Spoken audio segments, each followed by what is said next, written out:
Welcome my ghouls and goblins to my first video. I am your ever-haunting Dr. Nevermore, and we will be starting off with a controversial topic, Steven Universe.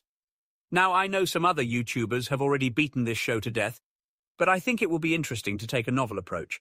Rather than discuss the flaws of the show, I think it would be much more entertaining to rewrite it instead. A creator I very much respect has done similar videos, and I thought, why not do this with a show that has a rather notorious and tumultuous history with criticism? So, let's get started. There's a lot to get done, so for now, we are only going to focus on laying the ground rules and making the first changes to the initial premise. Later on, we will go episode by episode and see if we can make it through Season 1. So it seems to me that radically changing the show until it is unrecognizable would defeat the purpose, so we are going to establish some ground rules and a methodology first. Rule 1. We are going to approach the show as if I was tasked with rebooting the show, which means that the setting, the characters, and the general mechanics of the world need to stay recognizable to the viewer. That means we can't delete Greg from the series, create male gems, or make it so there are no gems, and a completely new species has replaced them. We are allowed to tweak and bend the original creation, not throw it out the window and make something new. Rule 2.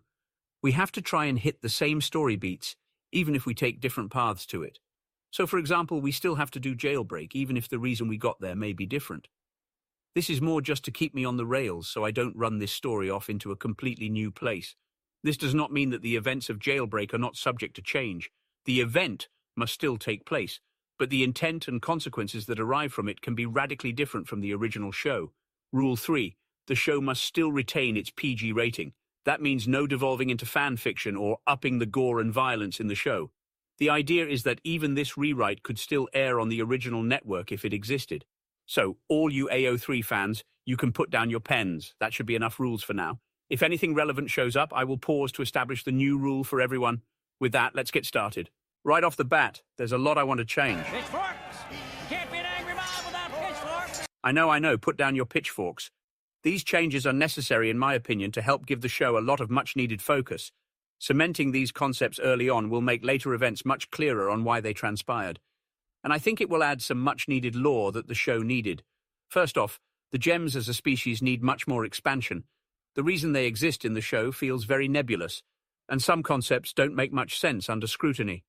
For instance, the gems are a species with only one gender and have no process for reproducing. So it doesn't make much sense for them to display affection or interest in others of their species or even to be considered gay. Oh, brother, this guy stinks! I know. What blasphemy. Finish putting the firewood around my pyre so I can continue.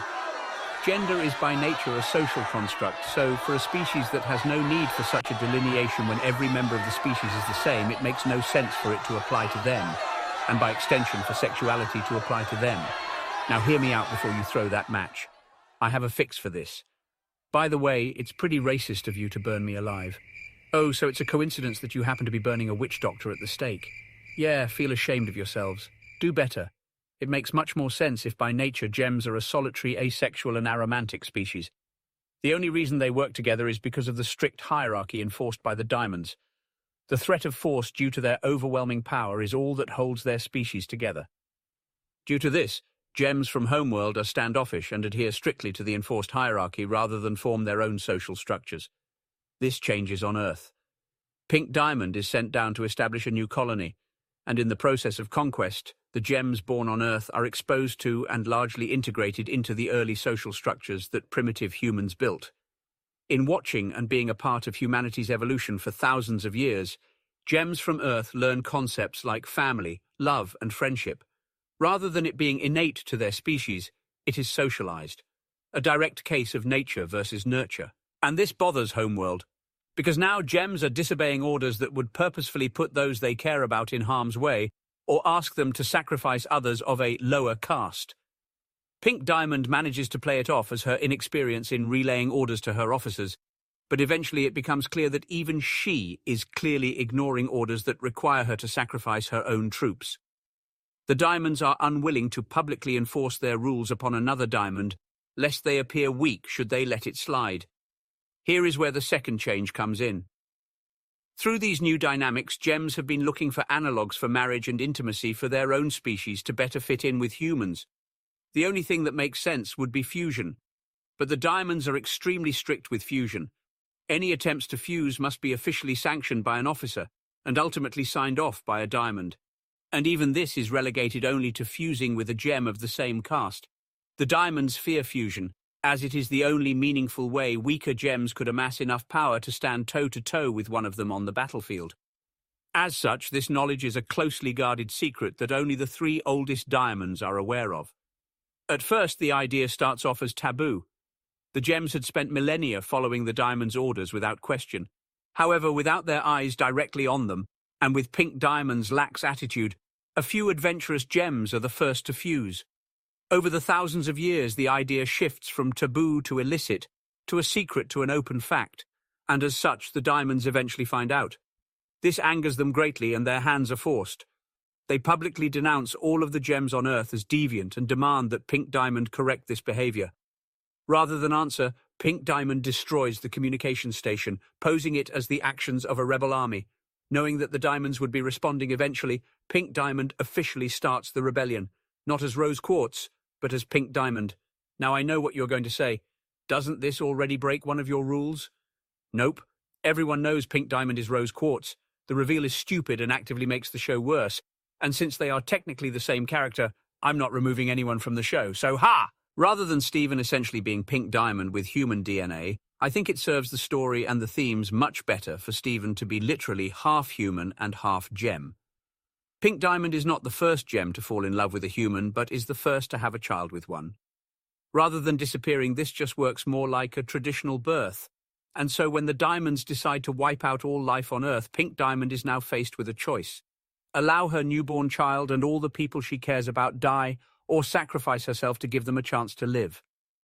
And so, like the original show, Pink Diamond blocks the diamond's attack with all of her power, saving life on Earth, but shattering her gem and causing the corruption of almost every crystal gem on the planet.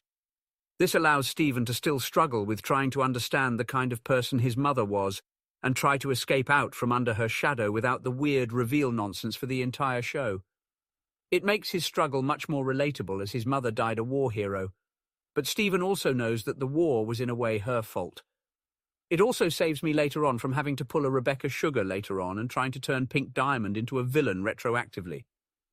This also makes the quandary of him being torn between his human and gem side more compelling as the line is a lot less blurred.